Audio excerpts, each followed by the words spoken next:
TV10 Network. Breaking news, exclusive update from Yadadri district. ముందర ముస్లింలంతా కష్టపడలేదు అంటే మేము ఎగ్జాంపుల్ మేము ఎలా కనబడుతున్నాం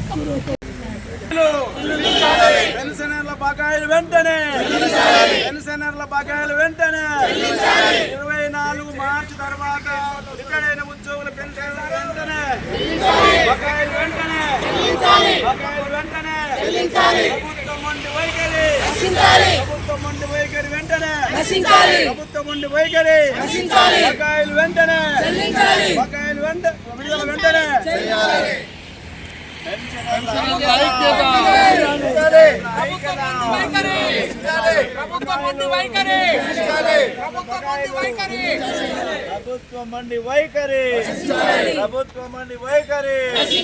ప్రభుత్వం మొండి వైఖరి రిటైర్మెంట్ బెనిఫిట్స్ వెంటనే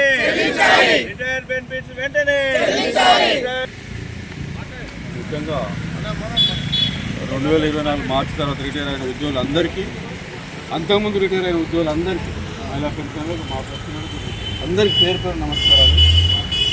ముఖ్యంగా Choutupalli unit president secretary Kishore గారు, తర్వాత అదే చెప్పండి. మా డిమాండ్ ముఖ్యంగా మా రిటైర్మెంట్ 2024 మార్చి తర్వాత రిటైర్ అయిన ఉద్యోగులకు రావాల్సిన బాక్యాలు వెంటనే చెల్లించాలి.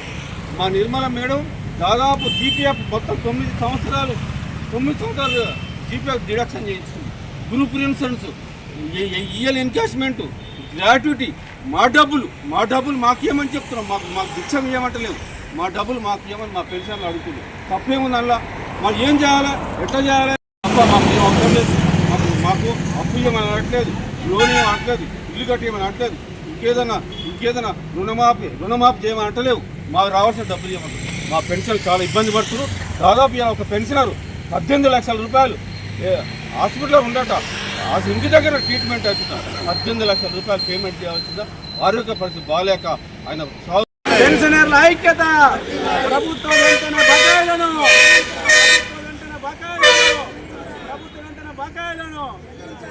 పెన్షనర్లందరికీ నమస్కారాలు. ఈరోజు ఇక్కడ మనము నిరాహార దీక్షను చేస్తున్నాము. అయితే ఒకటే విషయం మాట్లాడతాను నేను, ఏంటంటే మనకి ఇచ్చేటువంటి బెనిఫిట్స్ మనకి ఇవ్వాలి అంతే, తప్పితే రావాల్సినవి మనకు రావాలి. మనము వాళ్ళ ఇళ్ళ నుంచి మనం ఏం కోరుకుంటలేము, కష్టపడి దాచుకున్న సొమ్ము కాబట్టి మనకు రావాలని చెప్పేసి నేను ఇక్కడికి వచ్చినటువంటి అన్ని డిపార్ట్మెంట్స్ తరఫు నుంచి కోరుకుంటున్నాను.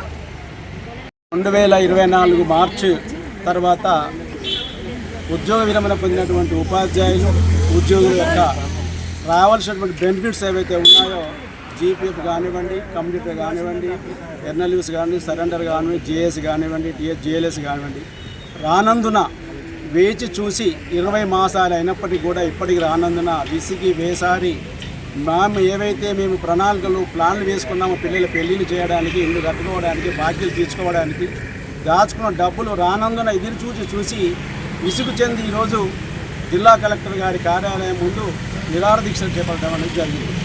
కాబట్టి నా పేరు మోటే సత్తయ్య. నేను ఉపాధ్యాయునిగా 41 సంవత్సరాలు నేను పనిచేసిన, 41 సంవత్సరాలు జీపీలో డబ్బులు దాచుకున్నా, గ్రూప్ ఇన్సూరెన్స్ కట్ చేయించుకున్నా, ఈఎల్స్ దాచుకున్నా. నాకు రిటైర్డ్ అయితే ఒక 40 లక్షలు 50 లక్షలు వస్తే నా కూతురు పెళ్లి చేయాలి, ఆ తర్వాత మిగిలిన డబ్బులు అప్పులు తీర్చుకోవాలి అనే ఆలోచనతో నేను ఒక ప్లాన్ వేసుకొని రిటైర్డ్ అయినా. కానీ రిటైర్డ్ అయ్యి మరి 24 ఆగస్టు రిటైర్డ్ అయితే ఇప్పటికి కూడా నాకు ఇంతవరకు డబ్బులు రాలేదు. కాబట్టి నేను ఏదైతే అనుకొని దాచుకున్న డబ్బులు ఉన్నాయో ప్రభుత్వం నాకు వెంటనే ఇవ్వాల్సిన బాధ్యత ప్రభుత్వానికి. కానీ ప్రభుత్వం ఈనాడు ఎందుకు మొండిగా ప్రవర్తిస్తుందో అర్థం కావడం లేదు. కానీ ఇప్పటికి సుమారుగా 20 మాసాల నుంచి 30-36 మంది ఉద్యోగ ఉపాధ్యాయులు మరణించారు. చాలామంది ఆర్థిక ఇబ్బందులతో, ఇతర ఇబ్బందులతో హాస్పిటల్ పాలయ్యారు. కాబట్టి ఒకటే నేను ప్రభుత్వాన్ని విన్నవిస్తూ ఉన్నాను, కోరుతూ ఉన్నాను.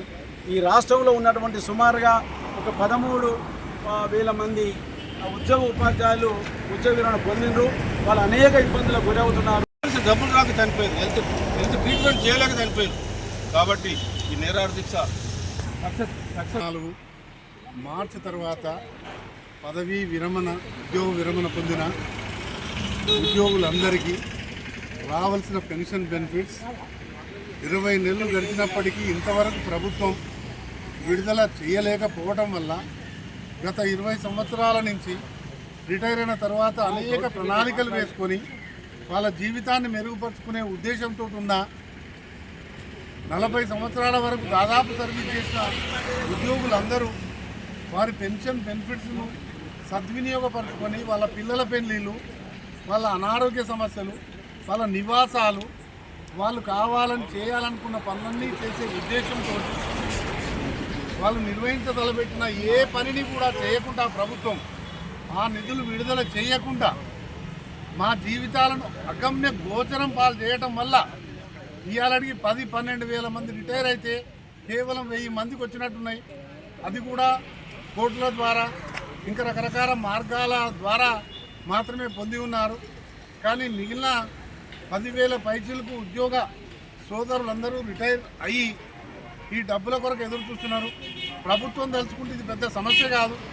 ఎందుకంటే ప్రభుత్వం 20,000 కోట్లు కూడా ఒకే రోజున ఖర్చు పెట్టిన సందర్భాలు ఉన్నాయి.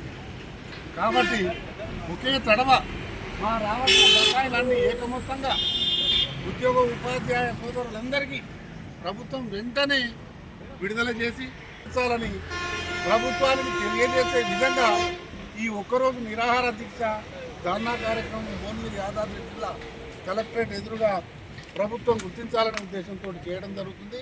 వెంటనే ప్రభుత్వం స్పందించి ఆ నిధులను విడుదల చేసి మా యొక్క పదవీ విరమణ పొందిన ఉద్యోగ సోదరులందరి మన్నన ప్రభుత్వం పొందాలని కోరుతూ ఐక్యత, రిటైర్డ్ ఉద్యోగుల ఐక్యత, ప్రభుత్వం రిటైర్డ్ ఉద్యోగులకు రావాల్సిన బకాయిలన్నింటిని వెంటనే